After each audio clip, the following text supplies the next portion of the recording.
Man United under Ed Woodward and the Glazers were a financial circus. We paid ridiculous transfer fees, handed out insane wages, and turned Old Trafford into the easiest cash machine in world football. If you were selling as a player, you didn't even need to negotiate. Just name a stupid number and we'd pay. But under Ineos, things have changed. The summer 2025 transfer window proved that. No more Glazer-style madness, no more Woodward panic buys. For once, Man United have acted like a serious football club again. Let's rewind. Think about the fees. Antony, £85 million. We could have built a new roof for Old Trafford with that money. Instead, we get a one-pony trick who can't even hit the first man half the time. Sancho, £73 million. Borussia Dortmund must still be laughing. Talent, yes, but for that money, output nowhere enough. And Casemiro, £70 million. Great player, wrong time. Madrid saw us coming from a mile away and cashed in. These weren't smart investments, they were desperation deals. Panic, overpay, and pray it works. Spoiler alert, it didn't.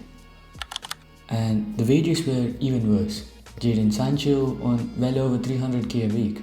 Marcus Rashford after his contract bump, 325k a week. David De Gea before his exit, 375k a week. And Casemiro pocketing 350k a week at 32 years old. It made United a retirement home for big earners. Players knew they didn't even need to perform. The direct debit from Old Trafford would still hit their bank accounts. And here's the real killer. Once you hand out those wages, good luck selling the players who's taking Sancho on 300k a week after two inconsistent seasons, who's paying Antony's wages on top of the insane 85 million price tag. Nobody. We priced ourselves out of our own transfer market. It was like putting a for sale sign on a car with 3 flat tires and asking Ferrari money for it. Now let's compare that to this summer under Ineos.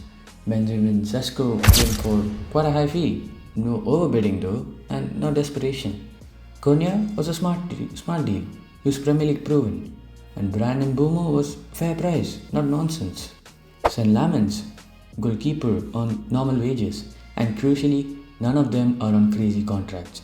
No 350k a week nonsense. No give him superstar wages before he's proven anything rubbish. They're on structured, reasonable deals that make sense for the club long term. This is what United have needed for years. Competence. And it wasn't just about buying. For once we actually made sales. Players who had been clogging the squad for years were moved on. Wages cleared, squad space freed up, and that's something the Glazers almost never managed. It felt like the first proper reset in a decade. Now, let's have some fun with Newcastle. Because while United finally looked smart in the market, Newcastle were out there doing the best Ed Woodward impression. Headline disasters. £60 million for João Wissa and almost £80 million for Nicolas Woltemade. £80 million for Woltemade. If you said his name last year, most people would have thought you were describing a new IKEA sofa. That's not scouting, that's panic with a checkbook. And the best part, it wasn't about who they bought, it was about who they didn't. The window was a rejection tour. Šeško picked United, Cunha picked United, Mbeumo picked United, João Pedro went to Chelsea, Delap went to Chelsea, Ekitike went to Liverpool, Kudus went to Spurs, Huijsen went to Madrid, Guehi, Palace slammed the door, and James Trafford went back to Man City. That's not a transfer strategy, that's speed dating, where everyone swipes left. The shortlist looked like a GCSE exam paper with every single answer crossed out. And just when you thought it couldn't get worse, Alexander Isak, the crown gel, bailed.